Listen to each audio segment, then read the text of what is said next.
Today on the lineup, we hit the road to sunny Orlando for WrestleMania 24 to get the first details on WWE SmackDown vs. Raw 2009. With the NFL offseason in full swing, we take a look at how the draft will work in EA Sports' upcoming NFL Head Coach 09. Plus, Aaron Thomas investigates how Gran Turismo 5 Prologue stacks up visually to some of its closest competition. And the guys prove that you can't spell the word team without the letters M and E in a game of NBA Live 08.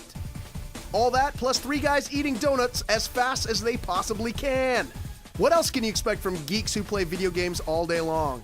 Hey rookie, look me in the eye when I'm talking to you! It's the lineup!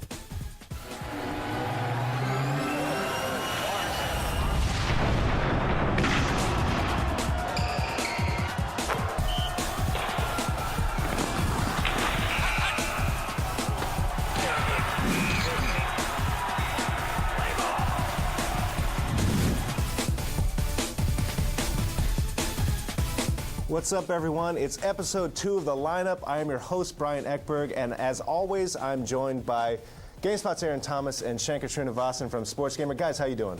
Doing good. We've been on longer than Joey, so myself a pat on the back there. Very nice. Yeah, they haven't canceled us after the first show, so hopefully that's a sign that we're doing something right, or that they haven't passed the red tape yet. Of course, The Lineup is Sports Gamer and GameSpot's dedicated sports video game show, and we have a whole ton of stuff to get to today. First up on the docket is a look back at WrestleMania. Recently, Shankar and I headed over to Orlando, Florida to check out THQ's newest wrestling game, SmackDown vs. Raw 09. While we were there, we talked to a whole bunch of wrestlers and got an exclusive interview with Yukinori Taniguchi, who is the founder of the Yuke's Development House, the folks behind the SmackDown series. So check that out right now. Hope you enjoy it.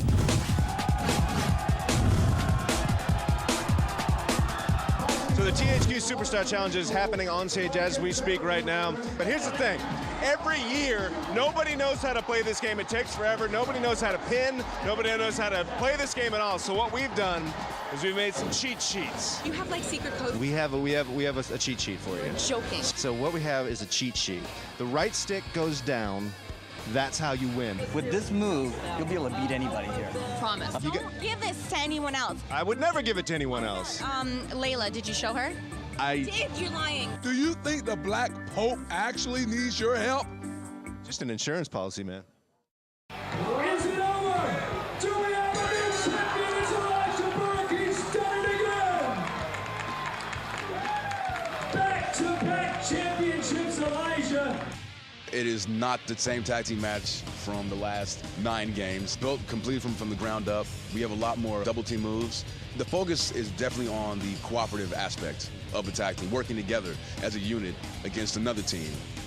Create a finisher is a mode that the fans, It seems like it's going to be huge. It's going to be huge. It's one of those things that the fans have been asking for years.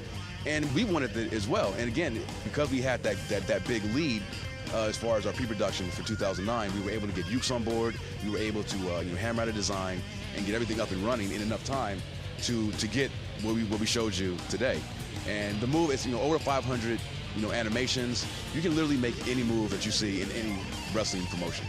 We saw a picture of you playing with wrestling figures up there on the big screen. Oh yeah, that's my scientific approach to game design, man. It's a lot more scientific than it looks. It looks like I'm having a ball playing with my wrestling figures. You're working. I'm working. Yeah. Oh, that was tough, man.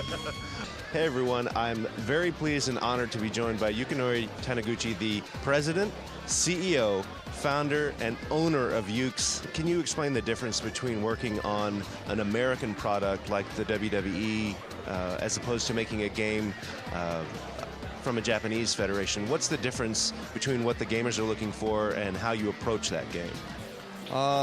Actually, Japanese wrestling is more like a sport. American wrestling is more of entertainment. So we think the entrance and wrestlers' moves has to look entertaining. Ukes has branched out from wrestling games into other types of games, such as driving games. Do you think that there's more of that in your company's future? Of course, yes. But recently, we are more concentrated in what we are good at, which is wrestling. And we think to survive in this industry, the Japanese market is not very good now. I decided we should concentrate more on wrestling. Do you have an idea of where wrestling games might be in 5 years from now? I think with THQ marketing people and my creative people, they're always talking to fans and finding out what they want next. And some of the things we can make it for the next sequel, but some of the things we think it's gonna take 5 years to create it. So they are always having new idea for the next thing. Mr. Taniguchi, thank you so much for your time. I appreciate it very much. Thanks a lot. So that was our look at WrestleMania and the upcoming SmackDown versus Raw 09. Now, this game's a while away, but Shankar, that was a pretty fun trip, right? Oh yeah, I had a great time. This is the first time I've ever went. You know, the interesting thing is that all of the wrestlers bring their personalities, bring their stage personalities to these media events. So it's really pretty interesting because they're already performers, so they know how to react to these type of situations, and they make it for a very entertaining time. And we had a great time talking to the wrestlers, but one of the best parts is seeing the game for the first time. There's a lot to like about this game. One of the things I like is, of course, they're doing new features, but they're also going to be fixing a lot of things that were wrong with the previous iterations of the game. So it seems like they're on the right track. Yeah, I mean, one thing I especially liked was the fact that they improved the story mode. I remember in old school THQ wrestling games, it could get kind of repetitive if you play the WrestleMania storyline more than once. But here they've added a lot of twists. I mean, they have the co-op story mode where you actually have branching storylines. So you feel like you're making the decisions, and everybody's taking their own little road to WrestleMania. That's right. So that's WrestleMania. Aaron Thomas, I think you've got something next for us. What you got? I have Gran Turismo 5 Prologue, the complete opposite of a yearly franchise. It was just released a few weeks ago, and while it's a little bit lacking in the content department, it is an excellent looking game. We wanted to find out how good it looks, so we took a few cars from Project Gotham Racing 4 and a few from Gran Turismo 5, threw them on the London track, compared them, and here's the results. The Gran Turismo series made a big splash back on the original PlayStation with its great-looking cars and realistic locations. But a lot has changed since the first few Gran Turismos. There are now other games out there that look just as good. Or are there? We wanted to see for ourselves, so we pitted Gran Turismo 5 Prologue against Project Gotham Racing 4. For our test, we set both versions to run at the same resolution, in this case 720p, the maximum resolution our deck would capture. We then picked the same car, a nice yellow Ferrari F430. It shouldn't come as any surprise that both games nail the look of the cars to a T. The only way you're going to find any flaws in these models is if you own the actual car itself. And let's face it, you don't. Even the interior view that both games have looks just like the real deal, and you can even see the driver's hands too. PGR gets the edge here because it lets you look around to your sides. And sure, this isn't conducive to good driving, but it does make you feel as if you're in the seat of the real thing. For our track, we picked the one place both games have in common: jolly old London, England. Neither game has the exact same route through London, but using the Trafalgar Tour and the Old City Loop in PGR4, we were able to visit several of the same landmarks found in Gran Turismo's London track. The two places in particular that we wanted to check out were Trafalgar Square and Piccadilly Circus. Trafalgar Square is best known for Nelson's Column, which, as you can see, is present in both games, as are the bronze lions that guard the column. Moving on to London's West End, we have Piccadilly Circus. This tourist destination is well known for its bright lights and neon signs, kind of like London's version of Times Square. As you can see, both games nail it, right down to the giant Sanyo sign. But PGR gets a nod here simply because it recreates so much of the city. The games match each other stride for stride when it comes to little nuances. Using either game's cinematic replays, you'll notice a bunch of little details. Hey, there's one of those cool-looking red phone booths! And both games have plenty of flag-waving, picture-taking, animated fans. GT5 can churn out 60 frames per second at 1080p, while PGR4 runs at 30 frames per second, but a great sense of speed isn't a problem, as both games move at a silky smooth frame rate. While GT5 Prologue might win the battle of the frame rate, PGR4 boasts real weather effects, and oh yeah, a little thing called visual damage, that for whatever reason still hasn't made it into the Gran Turismo series. There's no question that Project Gotham 4 and Gran Turismo 5 Prologue are outstanding looking racing games. We prefer Project Gotham 4's visuals because of the better in-car view, weather effects, and car damage, but from a visual standpoint, neither will leave you disappointed. So that was our look at two gorgeous racing games. Now, the Gran Turismo series has always been great looking. It's lacked some other features, but it's got something this year it's never had before, Brian, online. Yeah, finally. It took so long. Like, initially we thought they were going to have online in Gran Turismo 4, but they canceled it, and now we finally got it back in Gran Turismo 5 Prologue. But what gets me is that it doesn't really work as well as it probably should. Yeah, you can have 12, 16 races online. That's really awesome. But the fact is you can't create your own rooms. You have to join whatever rooms are available at the time. And there's no penalty at all for crashing. I mean, the only thing, obviously there's no damage in the game, but the thing is, if you crash or if you go sideways, your car goes invisible and people just pass right through you. There's no option to make it so your guy doesn't get invisible and there's a penalty for hitting you. That's the thing. There's no options in this game when it comes to online. You know, you basically just join a room that's already there and then you race. And after you're done, you're booted out of there. So it takes a little bit of time to get used to. I mean, I think that they've got a long way to go with racing in GT5. I mean, obviously we saw that it's a gorgeous looking game. It compares very well to a game like Project Gotham Racing 4. But when it comes to comparing to a great online racing game like Forza 2, it's a completely different story. I mean, you need to be able to create the rooms you want. You need to be able to adjust everything you want, turn on damage, turn on or off damage, and things like that. Things you can't do right now. Maybe it'll be added in a patch in the future, but right now, there's a lot to be desired. Now, does it run smooth at least? There's a lot of lag? It's okay, actually. That's actually one of the nice things. You have a lot of cars on the track, and it runs pretty well. So lag isn't as much of a problem as just the limited amount of options that you have. So yeah, it's kind of a bummer. It's a long wait for that. Yeah, it was a long wait for that, but maybe next year or the year maybe after. 2009, if we're lucky, we'll see GT Quinn, and then we'll be able to play it.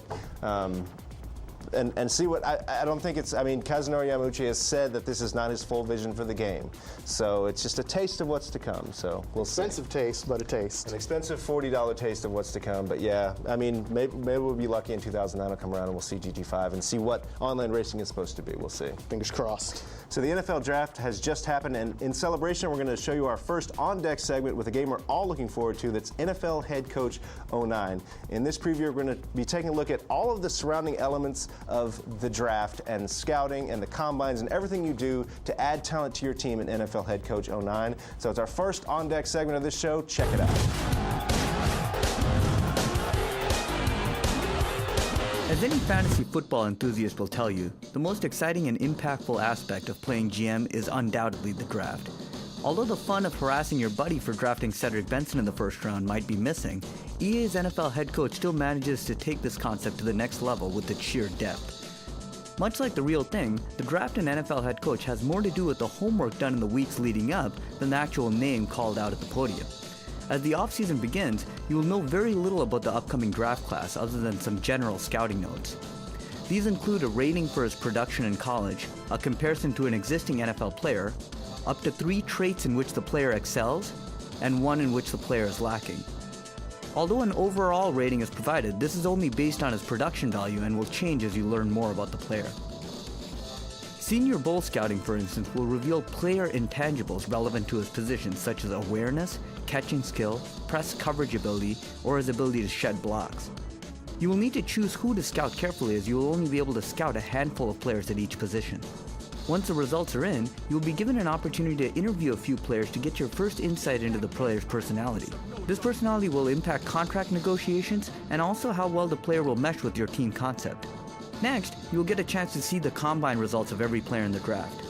Here, it will list every player's time on the 40, their bench press results and whatnot, along with the player's physical attributes such as strength, speed, and agility. Next, Pro Day scouting will allow you to select particular schools to scout.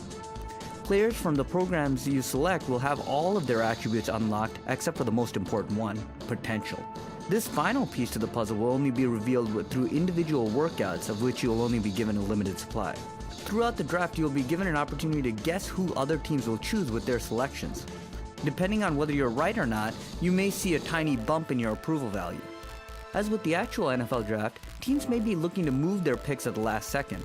If interested, you can join in the bidding war with other interested teams. Instead of being forced to create a custom package while on the clock, head coach will provide you with a list of 20 to 30 offers so you can choose a robust package very quickly. The chaos continues when your pick finally does roll around, as your staff will start suggesting players to draft. Based on whether you go with their call or not, you may take an approval hit with them, the fans, and possibly even the owner. Your troubles as GM coach aren't over with the draft, mind you. You'll still need to sign these players to a contract.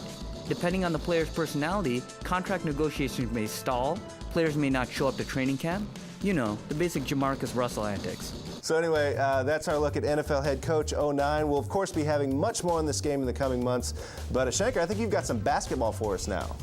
Yeah, you know, and it's been a topic around the office, topic of discussion, and I think it's pretty much around the nation. Is that pretty much any NBA team can make it out of the Eastern Conference. So what we decided is we wanted to put that logic to the test, and what we're going to do is we're going to play a game of NBA Live here in a second, and we've actually made ourselves in the game, and we're going to show you that pretty much anybody can suit up in the Eastern Conference and. Even Aaron Thomas. Even Aaron Thomas. Yeah, we're taking a serious handicap with this guy, and I think we're still going to be able to come out ahead. Yeah, well, we'll see. We're going to take a look at. Let's dive right into the NBA Live right now. Brian, you got the tip, man. All right. Nice. What, I didn't get him? I'm still, Brian. No, I take my shots. I take my shots. Somebody get back on D. Oh. We're not even the right dudes yet. I don't think it matters, though, does it? Why do I play as Rudy Gay? Right, I'm cutting. Oh, no. I tried to hit you, homie. Contested, at least. Is that the end of the first quarter? Yeah. What's the score here? The score is 4-9. All right. We can do this. This isn't that bad. I think we're on like a 4-0 run. We're competing against these guys. Execute. What are you doing? What? Oh, dude, low pull. Look how much movement. I'm all over this floor. I can't be contained. Oh, just shoot it. Oh, my God. Aaron, was that you? No. That's not teamwork. Turn the ball over on my watch. Oh, Ray Allen, you're terrible. Oh. Not much of a shot. Don't worry. I got him. Oh. I got him. I think. You got him. You got his nuts in your mouth. Yeah. Oh, look at this. Give me the assist. Go. Oh. Thomas. The rim was in the way. You hit the underside of the net. All right, hit me. Hey, somebody put it up. Oh, my Lord. Wow. Aaron, for one thing, you don't even stick on your man, dude. You're supposed to be covering Rondo. You got to make that extra pass. I'm tired under that. I've been running all day. Has it occurred to anyone that two of the players on this team are white? Do not blame me if we go down in the first round. All right, second half action coming up. That's my guy. Get off of him. Double team. Get off my guy. That's your guy. All right. Don't worry. Look at this. Don't worry. Look at the shot I forced him into. We can live with that. Made. I think we can live with that, though. Just pass me the friggin' ball. Oh my gosh. Dude, if you keep switching players. I haven't switched players the entire game. All right, here. You want to see some operation? Oh, here we go. That was an open shot, Holmes. An open shot. Oh! Is it stuck? Yeah, it's stuck. I was totally All right, getting ready to hit that shot. You know what? That's probably for the best. No, hold on. The fourth quarter is my quarter. Okay? You were going to come We both alive. know that. The game knows that. The first three damn You were sure finally were. going to find your shot. No, I made a bunch of big time hoops. I was just getting into a rhythm. Okay, we finally started making plays on the defensive end of the court. I think we're about to make a little run. So you're saying the Xbox 360 knew something that we didn't? I think it knew it was my quarter. I show up in the last 2 minutes. That's when they call me clutch. All right, but It's just like every day at work for you. I'm clutch, playmaker. So I guess we all know where that was heading. Unfortunately, the Xbox 360 decided to put us out of our misery and stop that travesty before it went any further. But you know what? It's a good representation of Eastern Conference basketball, so we'll look forward to seeing more of that in the NBA playoffs. Right now, we're going to get to an entirely new segment we like to call Sport or Not a Sport.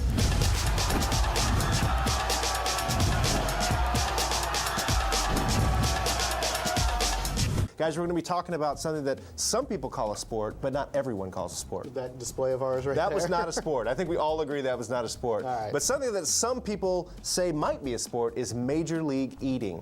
Now, we've seen Major League Eating. They eat all those hot dogs at Coney Island. People have a good time with it. But is it a sport? Shankar Srinivasan, you're first. Well, my general barometer is you can't have a fat ass succeeding in a sport. But the problem is, okay, so we already let golf in. John Daly. No, I know. So Sabathia. this is the rationale. So because we we consider golf a sport, I think that Roger on Clemens. Tony Gwynn. on that basis, Sabathia. Kirby on Puckett. that well, no, but those guys are also pretty athletic too. It's Fred not Thomas. like. Hold on. If you can throw a 90 plus mile per hour Bob Beckett. fastball, you have some athletic talent. That's not the same thing we're talking about. Charles Barkley. If you let in golf His name as a sport, is the round mound of rebound. these guys won't let me get in a word. Because you're not making any sense. All right, I'm Aaron. saying if you're going to let those guys, let those sports in, golf, then I think you have to let MME in. Aaron Thomas, you must have an opinion on this. There's no way this is a sport. It's a competition. You sit there with a bunch of food and you eat it. There's no athletic ability. Yeah, it takes ability of some kind to shove a bunch of food in your mouth in like a minute and a half, I guess. But it's like NASCAR. It's not a sport. It's competition. The way I look at it is that anything when you're doing something extraordinary with your physical body makes it a sport, which means that stripping is also a I sport. feel like Shanker talking our ears off for like 10 minutes at a time is a sport. It could be No, if hold you on. put a point system on it. No, hold on. Stripping and me talking are not a sport because there's no preparation that it takes at all. It's not demanding on your body at all. The girls These put on people pasties. No, hold on. These people actually train. They gotta sit on They their enlarge lap. their stomachs. They train in the off season. They do something to prepare for this thing. They don't just go into the competition. I prepare for the SATs. They're not a sport. That's true. That's true. That's true. Although you don't take a But physical there's no challenge in the SAT. physical aspect to So is taking Double an SAT. Dare, was that a sport? Yes. Double Dare. Yes, is that a was sport, totally yeah. a sport. That's, Did you get that's a slime? variety of sport activities. Well, we may not have solved it here on the lineup, but some people think that Major League Eating is a sport because they made a game out of it. At a recent Nintendo Press Summit, we actually got a chance to play Major League Eating, the game, for the very first time. We interviewed the people who made it, and we're going to take a look at that on-deck preview right now. Hey everyone, here at the Nintendo Press Summit, and we're talking with Tom Galbots, who is the producer on Major League Eating. Tom, how are you doing? I'm doing great. It's great to be here. Yeah, thank you. So it's a WiiWare game, and it's based on Major League Eating. Give us the overview. What's this game about? It's about eating. We chose the topic because I think it's something that everyone can relate to. We've all been doing it since we've been born. The concept is eat as much as possible in the 2 minutes. But be careful not to eat too much, or you might have what we call in the eating business a reversal of fortune. So tell me about the controls of this game. You're not chewing food. You're not chewing your Wii remote. You're using it to put the food in your mouth. Tell us about how it works. What you're doing is gestures to put food in your mouth. There's what we call a cram. You cram hot dogs in. There's a toss where you're throwing shrimp, you're throwing sushi, you're throwing jalapenos and catching them in your mouth. And there's what we call a typewriter, foods like corn. You do this kind of motion, ribs, things like that. So there's basically those gestures to put the food in your mouth. Once you have food in your mouth, you're pressing the B button to chew it, and you have to time your chews so that you don't bite your tongue, because if you're chewing with an empty mouth, of course, you bite your tongue. And then the third thing is you have to monitor the contents of your stomach. If your stomach is too full, you'll have the aforementioned reversal of fortune. And so you notice your stomach's getting high, you hold the A button to shake the remote, and the level of your stomach goes down. There's also power-ups. These power-ups appear randomly, like for example in Mario Kart. And so you'll be eating and suddenly you'll pick up a burp attack, a mega burp we call it. And you use the D-pad, you press a button, it'll fire this burp off. When it hits your opponent, it'll raise his stomach level, what we call the barfometer. And if you hit him at the right moment, if his stomach level's already pretty high, he'll go over the edge and you'll win the match. He'll be disqualified. We also have other items, defensive items. You have a shield you can use to block a burp, make it bounce back at the person. We have a gas attack. And we have a fiery burp you'll get from eating a spicy pepper. You can use a spicy pepper, fiery burp to burn off gas that's coming at you, what they call the quote-unquote blue dart in certain circles. So we have all those items too to add another level of strategy to the game. And each of the foods, there's 12 foods in the game, these all give you different distributions of items. So each one is a little different experience with a little different level of strategy. And I noticed a couple of little mini games in there. We've got hot potato and burp attack. What are those like? Yeah, there's a couple mini games. These appear randomly to spice up the gameplay a bit, so to speak. The hot potato is basically your hot potato game. You have item of food, you're throwing it back and forth. There's some particle effects to indicate that it's going to explode. You don't know exactly when, but you can hold on to it, wait till it's getting a little hotter, then toss it, hope it explodes on the guy. You can bet it back just at the right moment so you don't even catch it all, and it'll go back and explode on the other guy. There's also what we call a burp off, two people burping at each other, pretty straightforward. Shake the remote, try to beat the other guy, hit him in the face with a stream of disgusting gas. So as we send off this episode of the lineup, that was your look at Major League Eating, and you're probably wondering why the hell we have all these donuts on the table. Homer, what are we doing here? That's right, we got a bunch of donuts here on the table, and you guys are about to devour them in 90 seconds. This is GameSpot's first and only and last Major League Eating contest. Yeah, this is it. The person who wins gets to punch Michael Vick in the face. So here we go. 90 seconds going on the stop clock. In 3, 2, 1, go. Oh, Brian Ekberg, fast out of the gate. Look at that. Oh, Shanker contemplating. Ekberg is on his, looking like he's on his 4th donut now. 30 seconds in. We only got 1 minute left. Shanker's way behind. Brian's on his first powder. Looks like, oh, he might be making the championship plate here. We're at 1 minute and 6 seconds.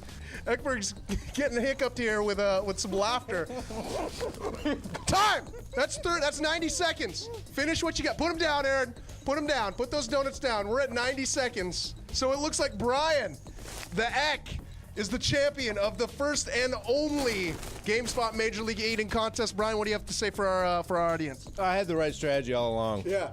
Yeah, I really did, because I hate chocolate donuts, so get them out of the way. And I love powdered donuts, man. Yeah. All right, Brian, let's do this. Yeah, it's time, man. Yeah. All right, this is for you, Mike.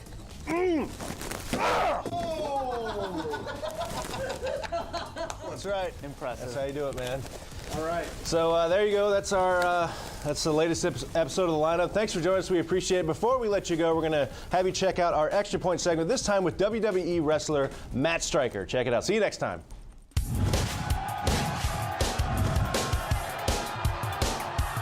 Who's your all-time favorite athlete and why? Athlete or professional wrestler? Anything. You tell me. Yeah, that's a great question. I grew up playing hockey, and as a kid growing up in New York, I liked Ron Duguay. Looking back, I think it's because he didn't wear a helmet, but I was fighting some homosexual tendencies. Not that there's anything wrong with that. What is the hardest part about your sport?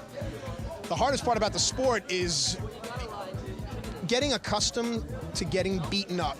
Honestly, there is nothing that anyone, and I'm not a fighter by any means. Yeah, I grew up playing hockey and I grew up in New York City, but there's nothing the average person can hit me with that I haven't been hit with before. Right. And the other thing is that psychology and logic and thought go into every fight. If you're bigger than I am and we're going to go to the ground, which most fights end up, it's you have to get accustomed to being hit and hitting someone, and that's something that most human beings aren't accustomed to. Mm-hmm. Is there a wrestling move that looks like it doesn't hurt but actually hurts like hell?